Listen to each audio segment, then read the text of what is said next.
Secret guardians, starry bright, fiery ones beyond our sight, saints of yore, Buddhas too, guiding lights to me and you. Jian meets Anna's friends at a get-together in her family's home. It's a joyous occasion with lively Irish music, great food, and companionship. The experience, especially meeting Anna's remarkable friends, deeply affects the socially inexperienced schoolgirl. She has never known people such as Claire, Tom, Eamon, and the irrepressible Luke Song. We waited until the small band took a break before Anna brought me over to introduce me to her friends, who it turned out were a couple of years older than us, college age mostly. "This is Jian, a special friend," Anna said, "and a kindred spirit, I think you'll see." Anna told me she was so excited you were coming tonight, a young woman named Claire Malloy said. Claire was the fiddle player of the group, and quite a wonderful player too, by my ear.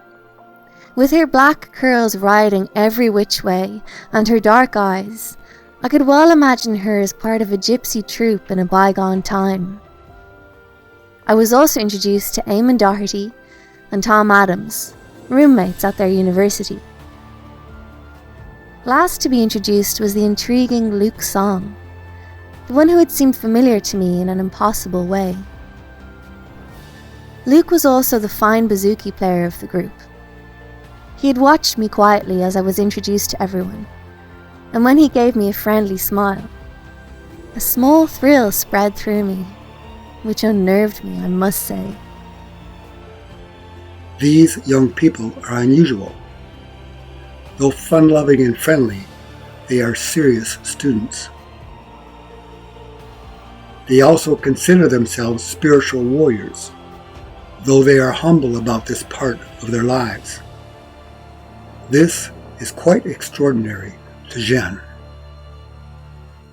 However, thanks to the devotional sessions she has been sharing with Anna, it is not entirely foreign to her. She has come to believe that just as every cause has an effect, spiritual actions also impact life, though subtly and, for the most part, invisibly. This is as grand a realization as can dawn upon a soul trying to find her place in the world. For at the core of a purposeful life is spiritual purpose. A second lesson Jian is learning is the power of true community, especially of like-minded souls who know that they are spiritual beings.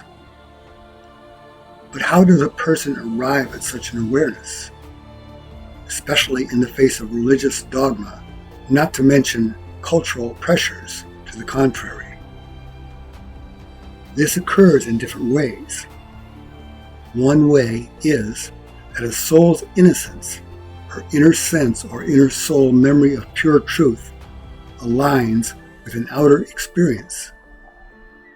This assumes that an individual's soul sensitivity has not been savaged into insensitivity over the course of lifetimes, or even one life lived on such a spiritually dangerous planet as is Earth. In Jian's case, her innate spiritual goodness has attracted to her others like her, Anna, and now Luke and other new friends. They do what souls have done forever. They share their stories. Luke shares his dream that is more than just a dream. I have a recurring dream, but it's more than a dream, you know? In it, I'm performing in a most magnificent orchestra. I'm playing an instrument that doesn't exist on Earth. I've searched every resource I could get my hands on, and I can't find this instrument anywhere. Like I said, it doesn't exist, but it's real. The sound it makes and the music the orchestra makes and the feeling that overcomes me, they also don't exist here on Earth. These things, whatever they are, only exist in worlds beyond Earth, to put it very simply. Luke's storytelling inspires Jian with enough courage to share her own most personal experience with a handful of souls that were strangers to her mere hours earlier. I had given up, just so you know, I began, then paused to collect myself. I sat there for a moment with my eyes closed. Finally, fully at peace, I continued. How does a kid with a full life ahead of her give up? Well, like this. Again I paused to remember. Scenes from recent weeks came flooding back. Even though I had no family except my grandmother, Mola, I did have, or thought I had, friends who were always near me. Because I felt them nearby when I prayed, and I felt protected. You know them, Jesus, and Mary and Saint Joseph. I also had my guardian angel. I believed this with all my heart, and I prayed to them every night. I held on to them as my family because really I had almost no family. And then a horrible thing happened. My grandmother, who raised me, had a heart attack. And then she died. As I told this story, my bottled up sadness came to the surface, and I had to fight to keep the tears in. For a time I sat in silence, not daring to continue for fear of becoming totally lost in sorrow, which seemed to be far greater than I should have felt. But who knows the depths of the memories we carry? No one moved or said a word. The house was quiet but for the hum of the rain outside. Finally I wiped my wet eyes on my sleeve and continued. And though I couldn't see it at the time, I felt abandoned all over again. And looking back now, I realized that I'd gotten angry. Angry with God for what I thought He'd done to me. And for the first time in my life, I turned my back on Him. I stopped going to Mass. Even worse, I stopped praying. And I began to doubt if there even was a heaven that we came from and went back to after we died. I got involved with a wrong crowd, where all we did, well, I'd rather not say. Then, very fast, Anna came into my life, and soon after that the saints returned in a more real way than I'd ever known. I found myself in a place not of this earth where I was taught by a being so loving, it's beyond description. As best I could, I shared the details of my journey just as I had told Anna.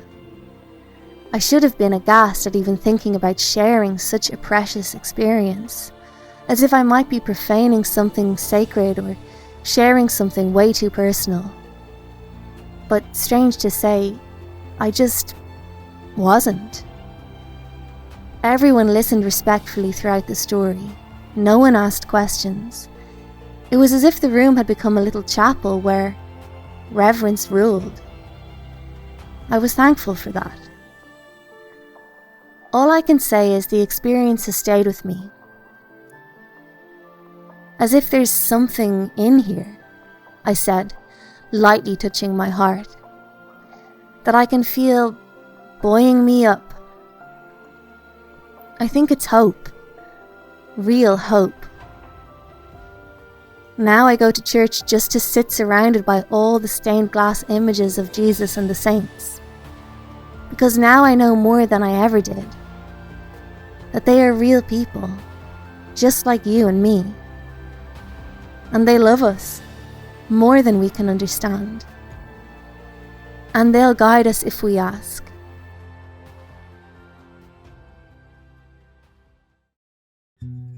I think we sometimes underestimate how important a role hope plays in our lives.